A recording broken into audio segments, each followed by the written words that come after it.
Welcome to another episode of A Degree of Dopeness. I'm Shelton. In today's episode, we're going to learn how to repair and rebuild. We're going to watch me repair and rebuild my face in under 30 minutes. And we're also going to talk to my sister Danica about how to rebuild and repair your credit and what the employment rate is going to look like, what the housing market is going to look like after the shift. So I suggest you stay tuned. It's a pretty powerful lecture. So thank you for watching.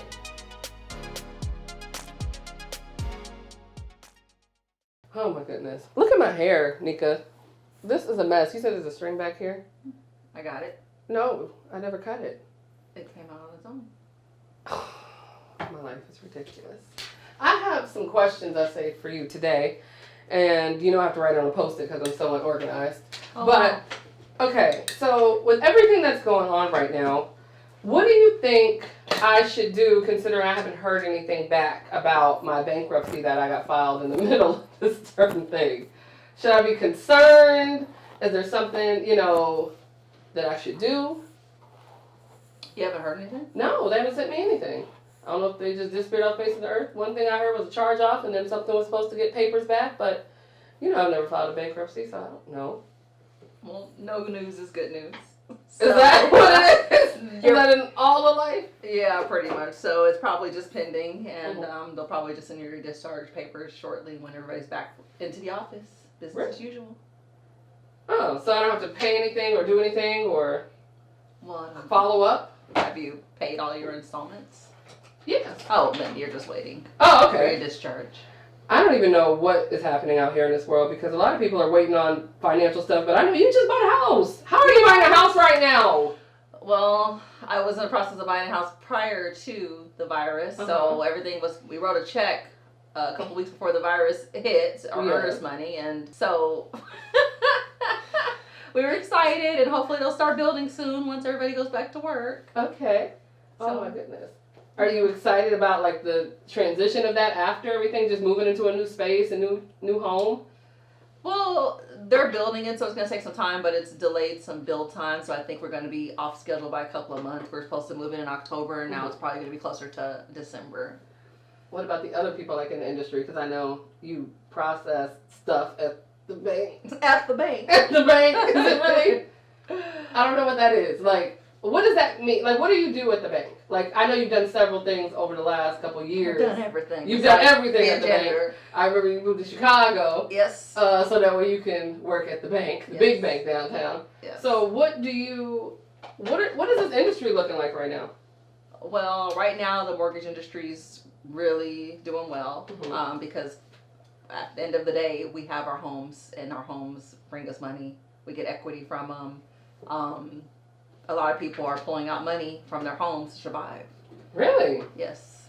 But does that have a recourse? Well, right now, for people that are in a good position where they can work from home and they still have jobs, the interest rates are amazing. So it's the best time to take advantage of refinances.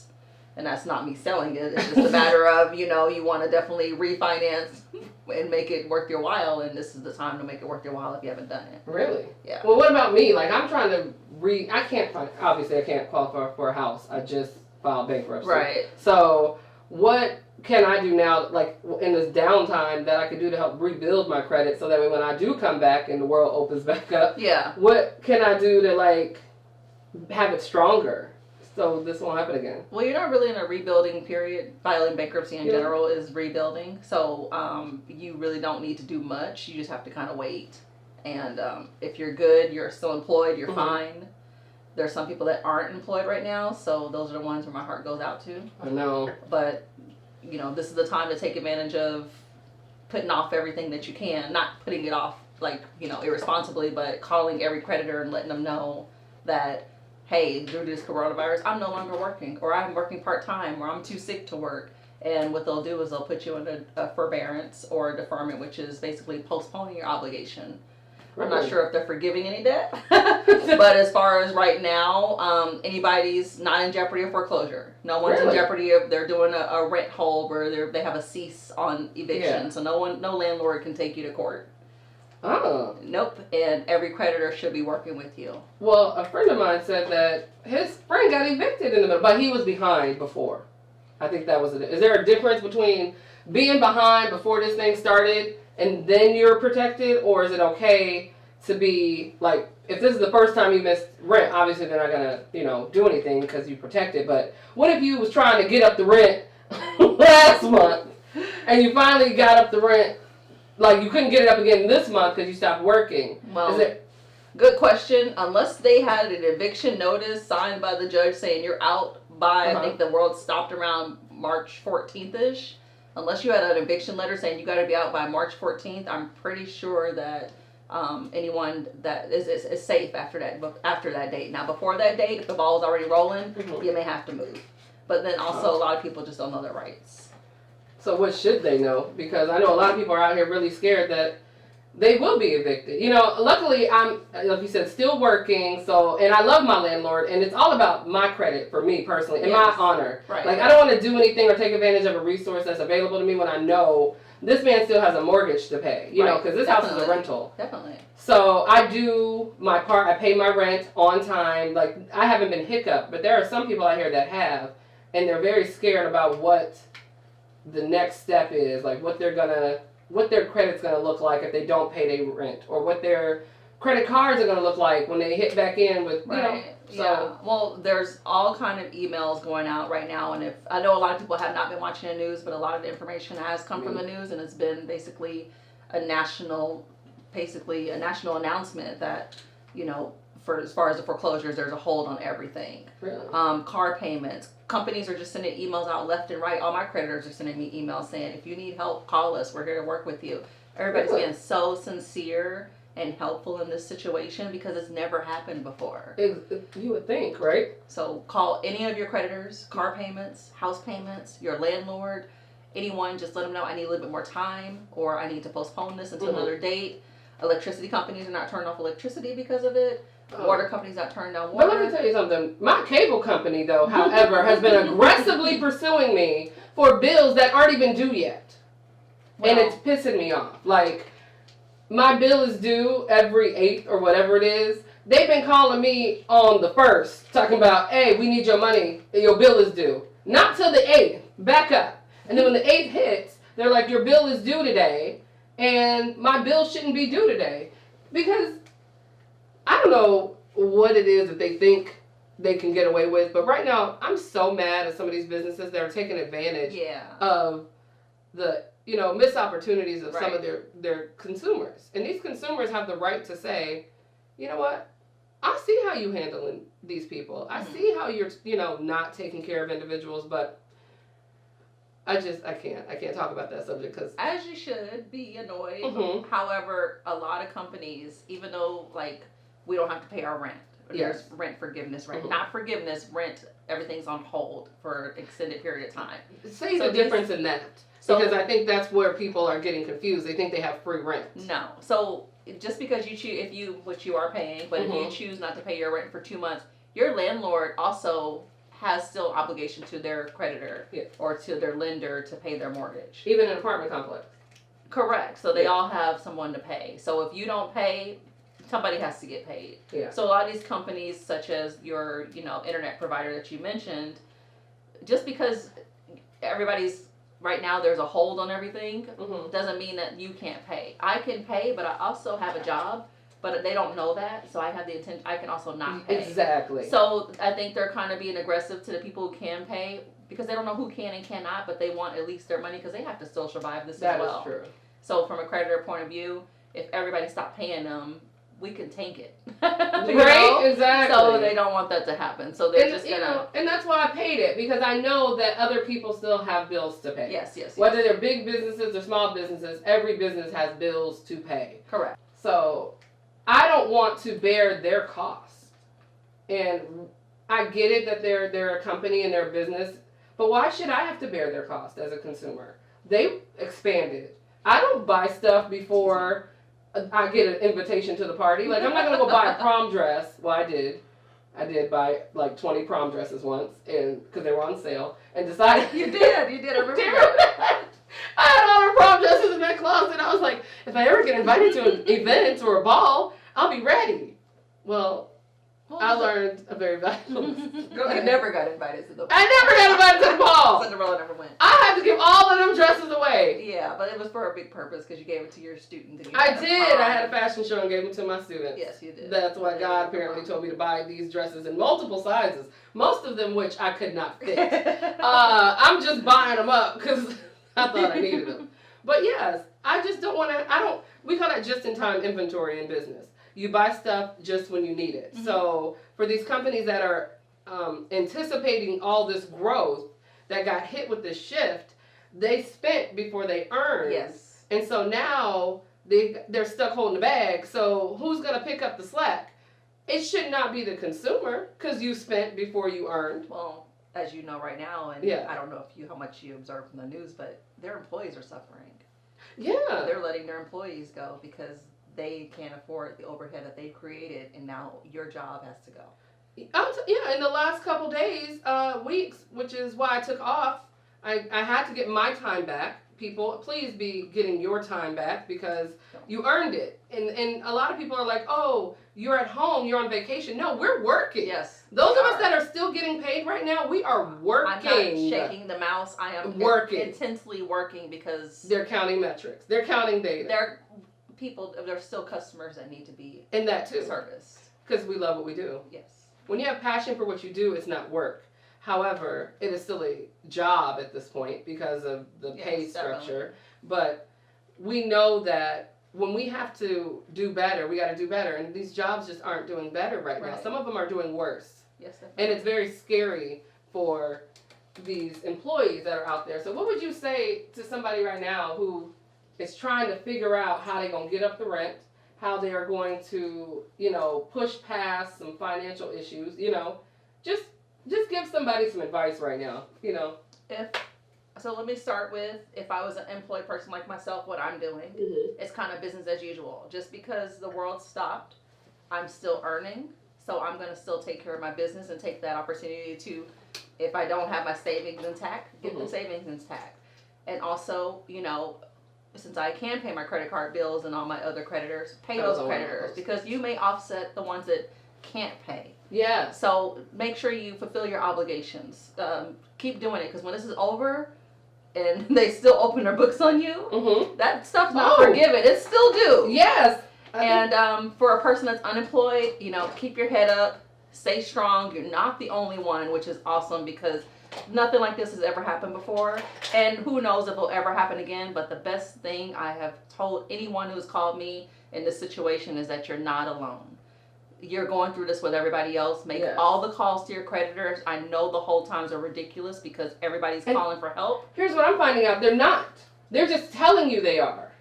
Because every time I call and get through, I go right through. Yes. So I think they're telling you the hold times are longer, so you do hang up. It depends on the company, because I have called I called 5 and got in instantly after one of them told me, our wait times are extremely long. You may be up to 4 hours. I said, I'll wait. You may have gotten lucky. And I was in there in 2 minutes. You may have gotten lucky. So there are times you can call. There's peak times. There's low times. You can call and get lucky. But regardless, just stay strong and just stay optimistic. Get them on the phone. Tell them what you're going through and push those payments past due, but push them past so they don't show past due on your credit and reflect negatively. So it's worth the call. They won't report you negative, but if you don't do anything, it'll be a past due debt on your credit report, and you don't want you don't want to have to deal with credit impact issues on top of normalcy, correct adjustments, getting in the job market and worrying about being behind on stuff. Because if you're behind on things, if you have credit cards that are behind, they will cut the credit cards on you. Oh God, yeah. So you don't want that to happen. So definitely just stay on top of your business. To survive right now. Right. Stay on top of it. Make your payments or give them a call. Because there's dual households where one is working and one is not. Yes. And that pressure is starting to take a toll on a lot of families. Because if you were I go into work every now and again, and you're the breadwinner now because the main job got laid off. Like now you have to survive with a totally different income bracket. Yeah. That's true. And those things are hard to adjust because I've had to live that. Yes. When I went from Housewives of Virginia to slumming it. Oh yes. Oh God, my life shifted. But it was a hard adjustment, but I did it. And for most people, we're gonna come out on the other side better. But that transition itself, what do you think? Is there a process that you think people should go through mentally before they get to the other side? We were talking about preparing them and just being here for the shift, but when people move so quickly, there's a lot going on. Oh, definitely. So they have a lot of other pieces they got to pick up to add to the shift now. So now we got to deal with our kids with us to the shift. Now we got to deal, like, we've never had a magnitude of a shift that impacted so many subsystems. What I would do if I was in that situation is I would just take it one freaking day at a time, because that's all you can do. Mm-hmm. We don't know what's going to change. I've had job offers during this pandemic. Oh, right. So it may be a good idea to try a new field. Do something different, because I know some people have gotten unemployment or they've lost their jobs and they're like, well, I'll wait till my job calls me. Right. There's other... Oh, what I found out the other day? Yes. That unemployment is paying more than some people's real salaries. Oh, yeah. You know, unemployment pays more than I make right now. It does. And that's disturbing and disgusting. But go ahead. But the thing with that is that when this ends, that unemployment is going to also end.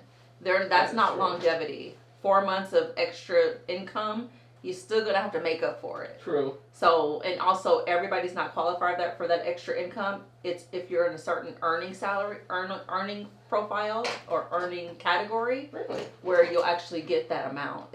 You're not going to get it because you're unemployed. If you only made $10 an hour, they're not going to give you $3,200 a month. Well, that makes sense. Yes, so they're going to give you, unemployment is based on your salary, and it's a percentage of your salary. Even the new one? Never mind. I'm pretty sure. So, the stimulus check, did you get one? It shows that I'm eligible for it, which I didn't believe that I would be, so I was pretty happy that I have not received it. Why? Because unfortunately I'm in that salary range that's higher that usually we don't ever get, we get discarded. I call it income purgatory, because I ain't as rich as Beyonce now, right? But I'm not I'm not the Evanses either, yes. This purgatory here that we in, it's like you charging me to survive, and I pay these taxes, and these taxes are extreme, and sometimes the taxes are the part that kill me, because I see you tax my check, which means now I can't even survive off the little bit of money that you did give me to try to make do. Mm-hmm. And now, at the end of the year, because I'm in income purgatory, I owe you again? Yes. And I can't get no benefits. I don't qualify for any other additional aids. And I got to pay Medicare out of this, or medical. Mm-hmm. And then I got to pay for school. There's a lot of stuff that comes out of a person's paycheck before they even see it. Yes. Like, when you look at the 401k withdrawals, when you look at all these things, and they're telling you, like, these are ways to save, which they are if you do them smart and you learn how to use them. But for the majority of people in the world, we use our 401k as a savings. Yes, I do. Yeah, because it's the only way you're able to really, realistically save. I see Susie Orman, and she's given great advice. I love Susie Orman. I can't explain to you her passion behind what she's trying to do, but she speaks the same thing. Like, let's be realistic about your money. You don't have any. Right. Most people don't. Well, I'm watching my 401k along with my spouse go down at this point. But it's like, we're damned if we do, damned if we don't. If we pull it out, we're penalized. If we leave it there, it just keeps going down. Because a lot of people don't know. Hoping that it'll get better and start earning again. Exactly. And I'm not a financial aid advisor or anything like that. I don't know a lot about finance, mm-hmm. but you do, because you work at the bank. But I do know that I'm living paycheck to paycheck. Okay. And that shouldn't be the case in a field where we're giving away so much knowledge. Correct. That's one thing. That's a totally different platform. But right here today, how do we help these people that are getting up the rent? Mm-hmm.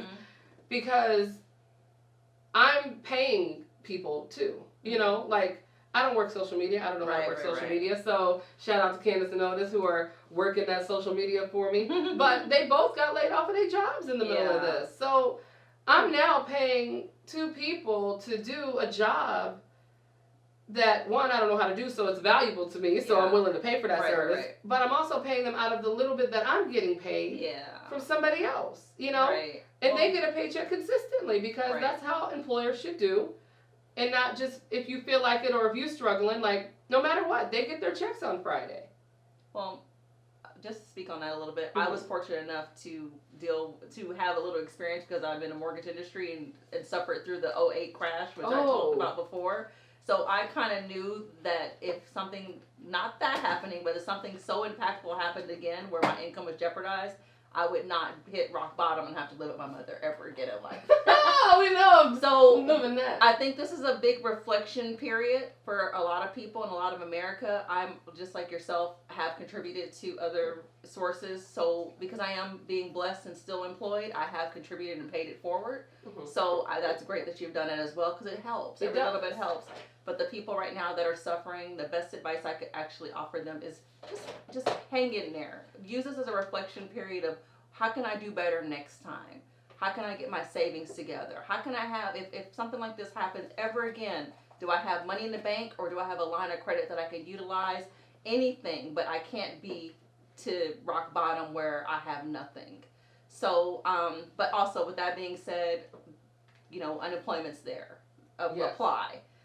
Food banks are there.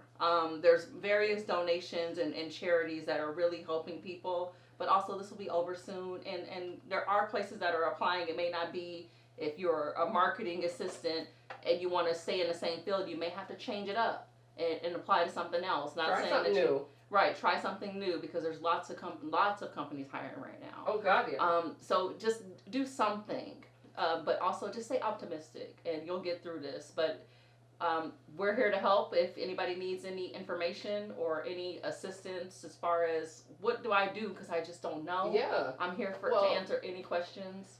Well, we'll give them all the Miss Lady Management links to you and let them know where they can find you to get more information because there's just too much that people don't know. Yes. That is why the slogan on that channel is arm yourself with knowledge because it is a weapon. You should be able to pull yourself together and just know what you know because you know it. There's no reason why this day and age for people to not know. Yes. Google is available, not just on set, but in life, right. for a reason. But here's why you need quality educators as well, because I know a lot of people always think that my stance is, oh, get rid of education, we don't need it. No, we need quality education, condensed quality education that people pick.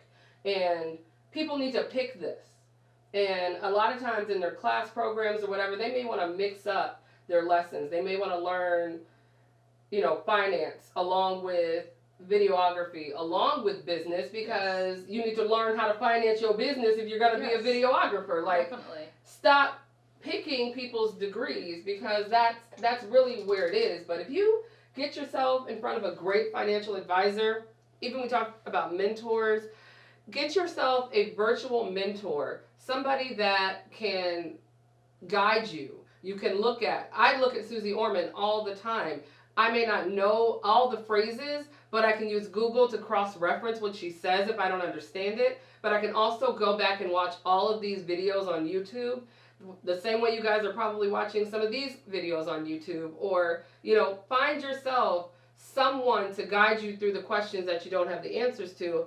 And, I'm so thankful that I have my sister here to always help guide me through questions that I don't Trial have. And error. Right? Trial and error. I was a guinea pig. Oh, God, right? Oh, we're not even going to talk about that. But I do want to thank you, too, on the show for guiding me through that bankruptcy process because I had no idea what I was doing. Yes. And if I had known, and I'm just going to put this out there honestly because it's a true story. If I had known earlier, before I hit 39, that there was a way to start my credit over without the penalties of 2 divorces and teenage mistakes or being kind to people, because a lot of the credit report shows your life. It's a history of your life. Yes, definitely. Purchases you've made, decisions you've made, putting your name on the line for people you trusted. So when you look at the record of your credit report, I know a lot of people think it's just a piece of paper, but it really is a historical picture of how you are financially. And a lot of people use that for employment. And they use that for employment. So in this pandemic, please make sure that you're being financially responsible as possible and make those calls. They are not going to forgive foolishness, y'all. So if y'all out there swiping up and running to the bank with groceries at Costco, and you don't need all of them snack cakes, I suggest you put them snack cakes back. But I say all that to say this. Thank you, Nika, for being here. This was a wonderful episode, and I hope you guys really, really learned some things about getting yourself prepared and ready, or build up and prepared. Hopefully, I look better than I did when I started. Do I know? I do a quick little overview. I forgot my glow. Mimi, I'm sorry, I forgot my Mimi glow. But other than that, you guys have a great day, and God bless.